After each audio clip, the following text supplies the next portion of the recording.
Alright, very interesting video today. What happens if the Yellowstone blows up tomorrow? I'm pretty sure this is a super volcano that is based in America.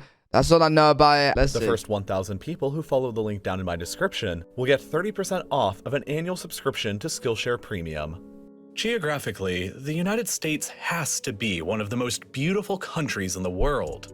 From the Grand Canyon to the Rocky Mountains to the beaches on two of the world's oceans and beyond.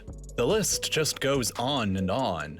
There's so many beautiful parts of the United States that the country established its own National Park Service back in 1916 in an effort to help maintain and protect them.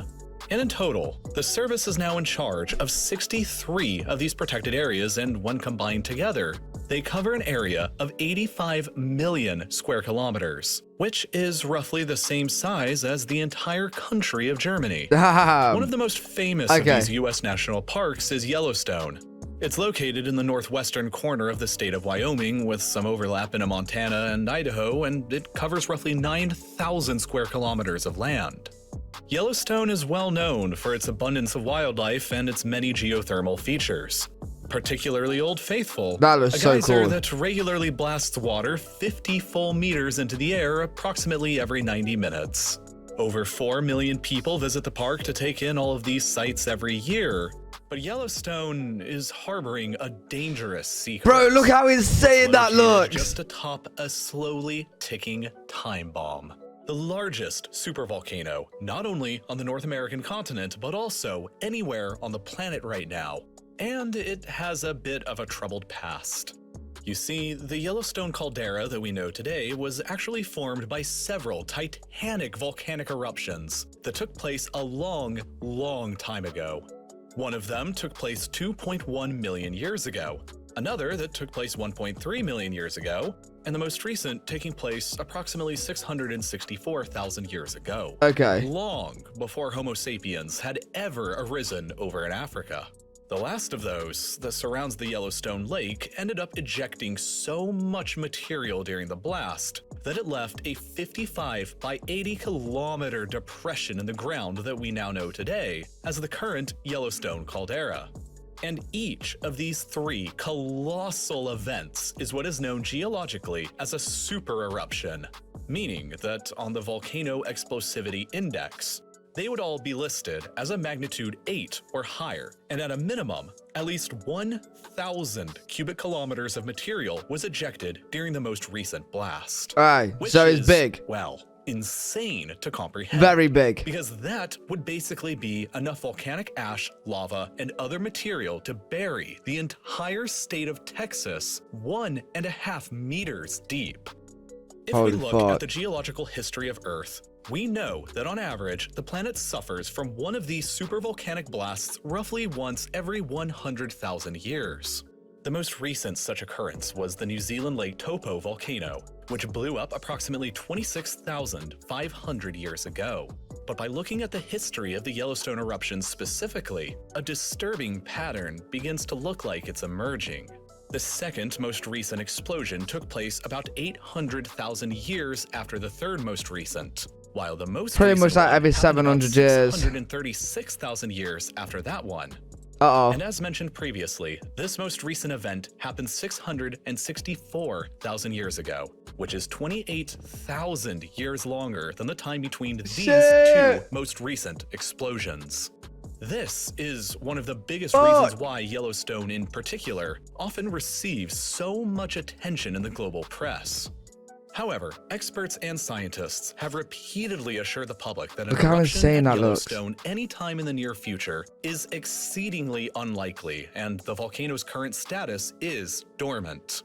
Based on over 3 years worth of research, the evidence gathered suggests that while, it's theoretically possible, a mega eruption isn't likely to happen anytime within the next 10,000 years. Keep in mind that on the geologic timeline, it took roughly 800,000 years between event number 3 and event 2, which is 136,000 years. Why is all of this like steam coming out right now? Like the water. What is this? So like if I go to the Yellowstone right now, this is what I'm gonna see. Longer than that's crazy. Since event 1. But that's not really any fun. if Yellowstone defied all of the odds and blew up today anyway, how bad would it actually be? Let's do some speculation. Like, is this what it actually looks like? The fuck? Why? The whole Yellowstone volcanic system itself is huge. Bro, it looks nuts. Like, it's way bigger than you probably think it is. For example, the magma chamber that lies underneath the national park today is estimated to be a single connected chamber that is 60 kilometers long, 29 kilometers wide, and 8 kilometers deep, and holds an absolutely absurd amount of molten lava. This chamber is fed by a gigantic plume of molten rock that wells up from hundreds of miles beneath the Earth's surface. And fascinatingly, as this magma rises up into the chamber and cools, the ground above will periodically rise and fall. And because of this, the elevation of ground within the Yellowstone Park will fluctuate up or down by a few inches a year. Now, before any massive eruption would take place, it would very likely be preceded by a huge amount of seismic activity, basically a warning sign that something really bad was about to happen. Many seismologists estimate that there could be substantial earthquakes preceding any blast at Yellowstone that would last for weeks or even months beforehand as rock below gets broken up by magma as it surges further and further up towards the surface. Here, pressure would continue building and building and building and with increasing intensity until, with nowhere left to go, the magma would explode through the ground in a cataclysmic eruption, with debris getting flung as high as 24 kilometers up into the stratosphere. Shortly afterwards, the lava flows themselves would engulf the surrounding area, and anywhere inside a range of 65 kilometers from the epicenter would be in danger of becoming literally buried in lava, which is basically the entire territory of the national park itself. Beyond this immediate danger of burning, the blast would eject 1,000 cubic kilometers of material up into the sky, creating a type of umbrella cloud expanding evenly in all directions and darkening the skies over most of the North American continent. This cloud would rain down toxic volcanic ash across the entire mainland United States.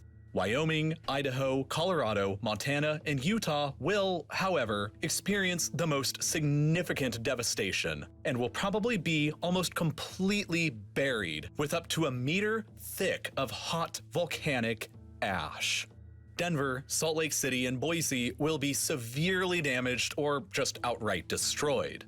Meanwhile, across the Midwest, Nevada, and southern Alberta, there would still be inches of ash coating everything in sight. Even the Atlantic and Pacific coasts would likely see a small dusting, although much of it would be highly dependent on the time of year and weather patterns involved. Basically, if you're looking at this map, everything in blue would be completely wiped out.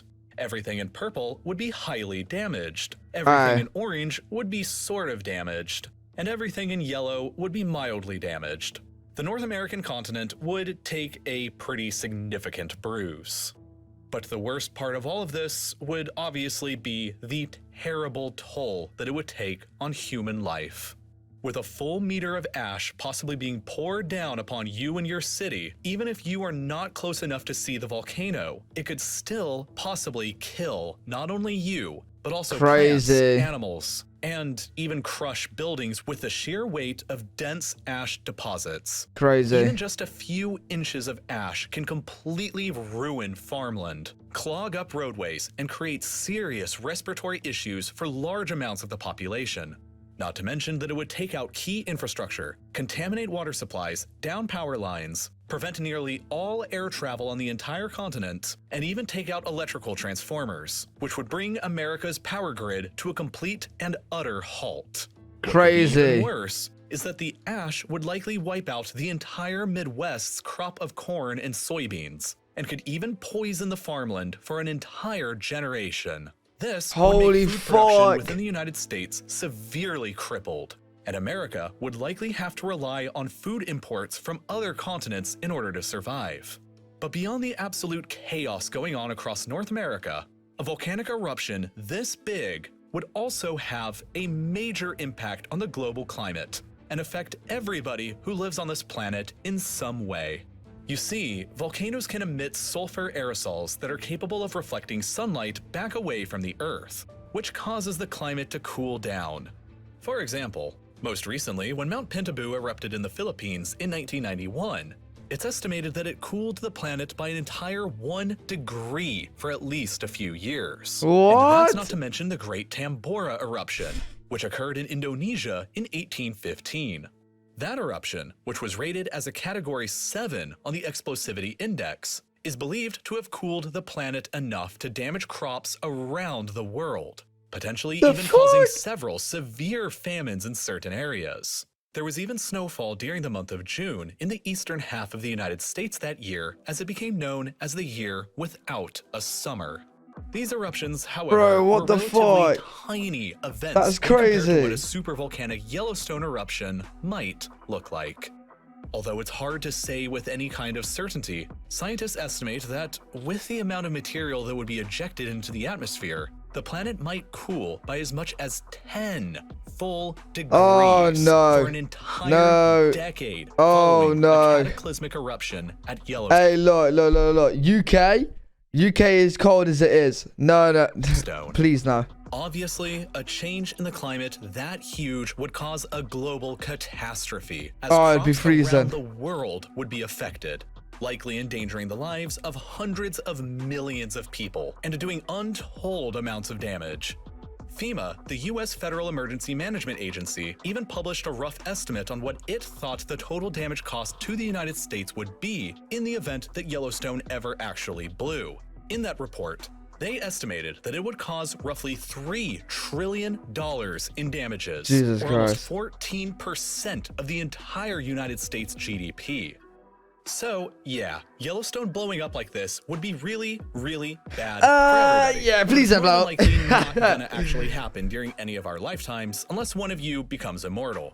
Because if you look at the frequency of the last 3 big eruptions, I plan on the it. odds of one happening in any given year are roughly 0.0001%, which is actually lower than the odds of civilization getting wiped out by an asteroid. So this isn't really a problem that you have to worry too much about right now. Aye. Maybe there's Let's just worry about an asteroid instead. I really enjoyed that. Hopefully it don't blow up anytime soon. Hopefully an asteroid don't hit us anytime soon either. That was a good video. I enjoyed that. Hopefully you guys enjoyed that as well. If you did, make sure you do leave a thumbs up and you do subscribe for more content. And I'll see you guys in the next video.